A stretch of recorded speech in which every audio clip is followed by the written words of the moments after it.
Welcome to my viewers around the globe in 168 countries. Please subscribe on YouTube. We have lots of new subscribers. Now some good things are happening, which is that free speech is being reinstated on Twitter with Elon Musk purchasing it. That's something else I predicted. In fact, the Financial Times Alphaville started to follow my predictions of the week.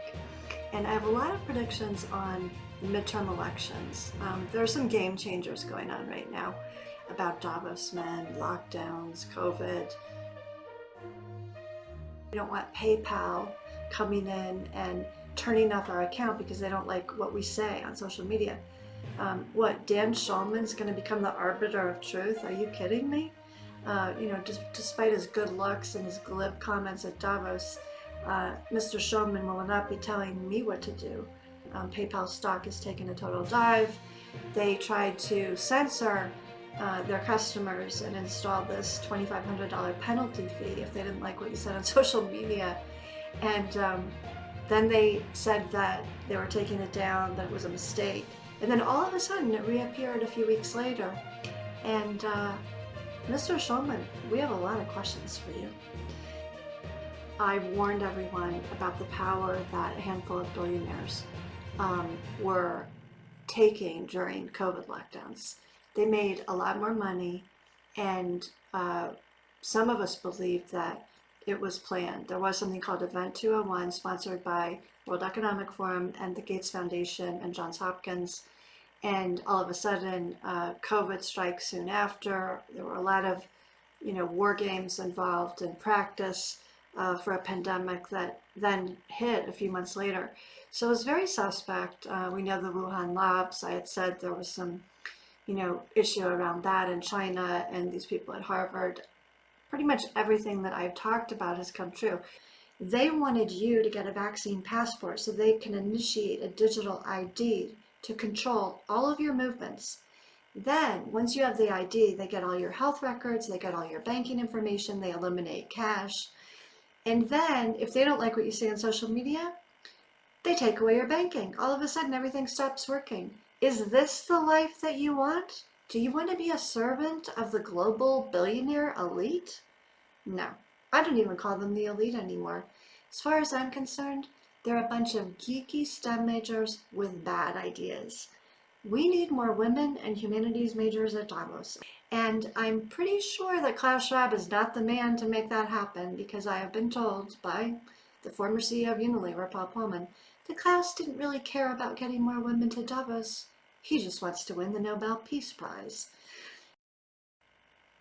My concern about what's going on in some of the other countries around the world, like in the UK as an example, Canada, France, and the Netherlands, is that they have puppets of the World Economic Forum as prime ministers.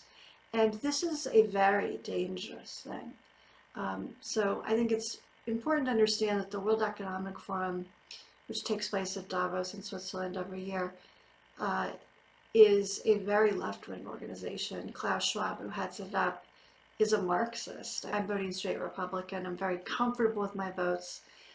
It's not that I've always voted Republican. I, am a Republican by background, but there were times when I voted for a Democrat. This time, no way. The Democratic Party has been taken over by left-wing progressives, and I just don't believe in open borders. I don't believe in letting people out of prison. I don't believe in legalizing drugs. I think these are very dangerous things. I don't believe that abortion should be allowed in the 9th month. And the progressives are saying things that are really out there.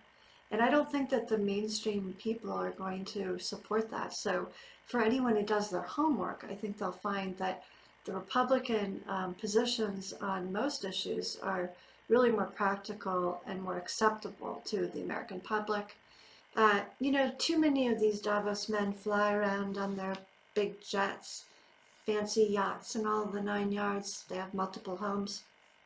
They don't really care about their carbon footprints. So it's really about communism to them. I've always been a big supporter of conservation and the environment. Anyone who knows me knows I have a very small carbon footprint. So I will take on any Davos CEO who wants to talk about carbon footprints, recycling, how to live a good life. Oh, I've had my run-ins with Paul Pullman, the former CEO of Unilever. Net zero is what I think of Paul Pullman. I don't think very highly of him. He told me he's a communist, so, it's sad. It's so sad. The Rockefeller Foundation, has him on the board. A communist. I mean, is that crazy or what? I was friends of some of the Rockefeller family. I know people who worked for David Rockefeller. I don't think that a man who is born in Europe and puts America down on his Twitter page should be allowed to be on the Rockefeller Foundation. He's called America turning into a third world country. I got news for you, Paul. It's pretty nice down here in Naples, Florida. We are not a third world country, and we don't plan to let you make us a third world country, along with your Ajay Banga friend who wanted to open up the borders and pay illegal immigrants to come through with a MasterCard. So we know what's going on. George Soros, Mark Malek Brown of Smartmatic, we know everything that's going on. I take on these CEOs. I'm not afraid of them. I do it with a smile on my face. Warren Buffett taught me that. Our time is very precious right now. We have to make sure that we get the Republicans back in office and get the economy back on track. There are so many things that people are worried about around finances, inflation, and the economy, the price of gas, things like this. So those are the issues people are going to be voting on. The immigration issue, crime, the mandates, the injections that people didn't necessarily want, and it really should be voluntary. They've got some pretty scary things in store for you. So really do your homework on transhumanism, the mRNA shots. They were not tested to stop transmission. Pfizer is now admitting that. There was an executive, a female executive who was kind of the whistleblower on that one. She testified in front of the EU when the CEO, Albert Bourla, would not show up, that she was asked straight out by a Dutch minister, were the shots tested for stopping transmission prior to being launched? And she said, well, no. She said, we were moving at the speed of science. We didn't have time for that. Well, let me tell you something.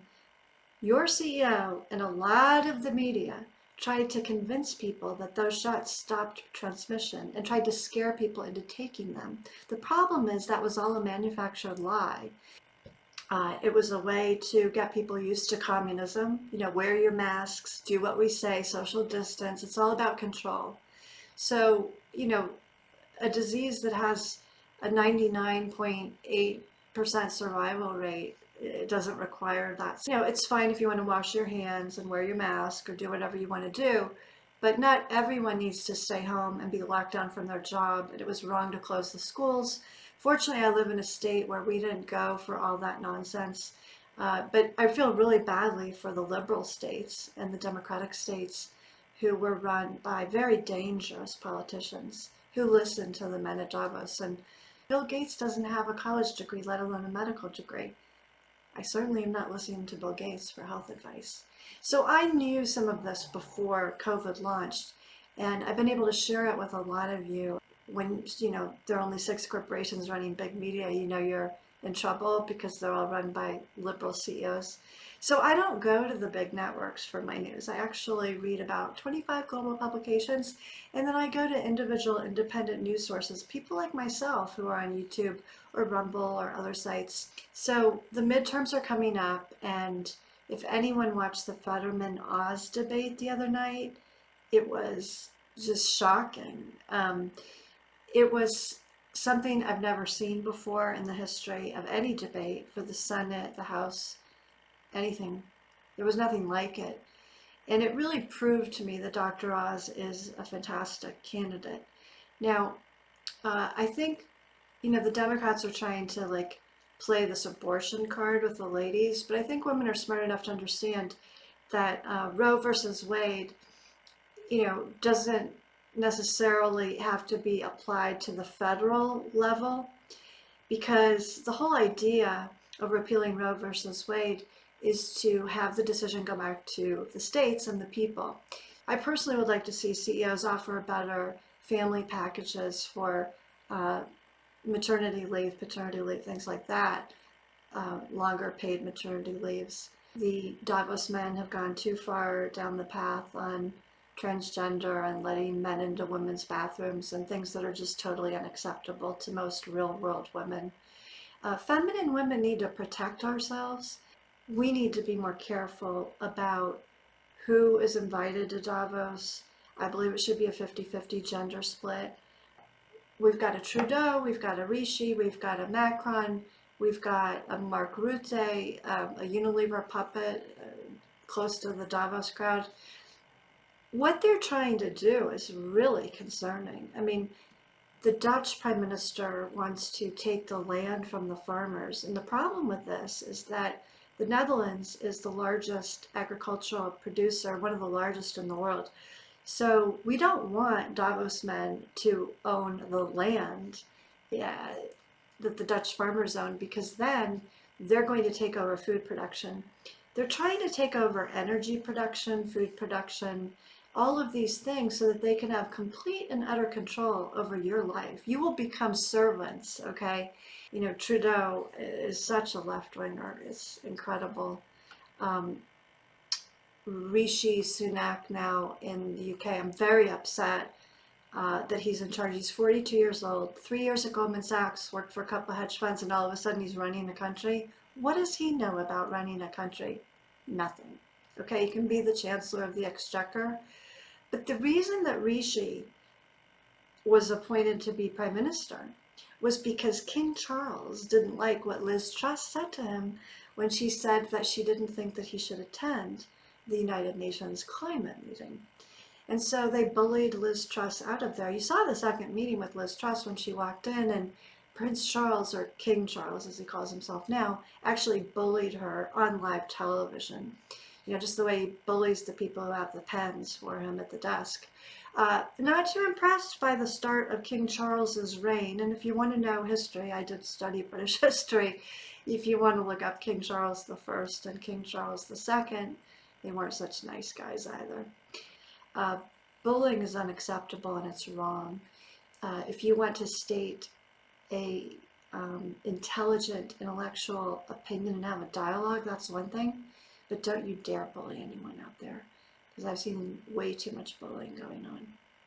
So Twitter is probably the most educated social media site out there, the most graduate degree people if you look at the demographics.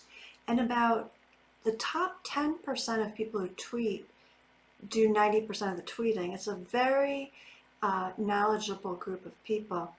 Tends to be active with CEOs, journalists, executive coaches, people involved in the media, people who write for a living, and it's really an important place for people like me to be.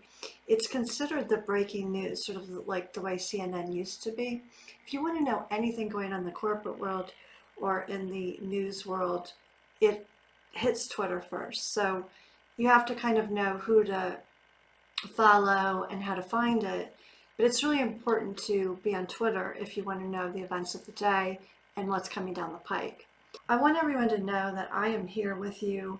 I'm on your side. I'm going to help Elon Musk make Twitter a freedom of speech platform.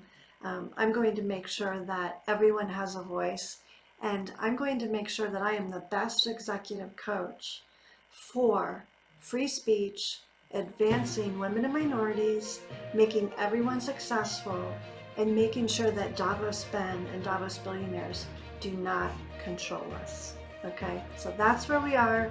That's what we're up to. And I just want to wish everyone a beautiful day. Thanks for watching, and please subscribe on YouTube. I'm very happy with my candidates here in Florida. So Governor DeSantis has done a terrific job. I'm very supportive of Senator Rubio, and I will be voting a straight Republican ticket for sure. Elon, I'm so happy. Can you please get President Trump back up there, as well as Patrick Byrne and Edward Dowd, Dr. McCullough, Dr. Malone, a lot of the, graduate degree people who actually know what's going on, but were censored by liberal Twitter. So we need to have an objective news source here on Twitter. And I'm really excited to welcome everyone back.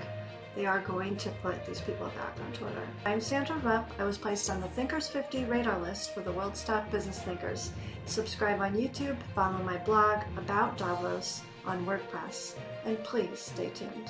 Follow my tweets at Exec Career Coach, and thanks for watching. You can contact me on LinkedIn for executive coaching.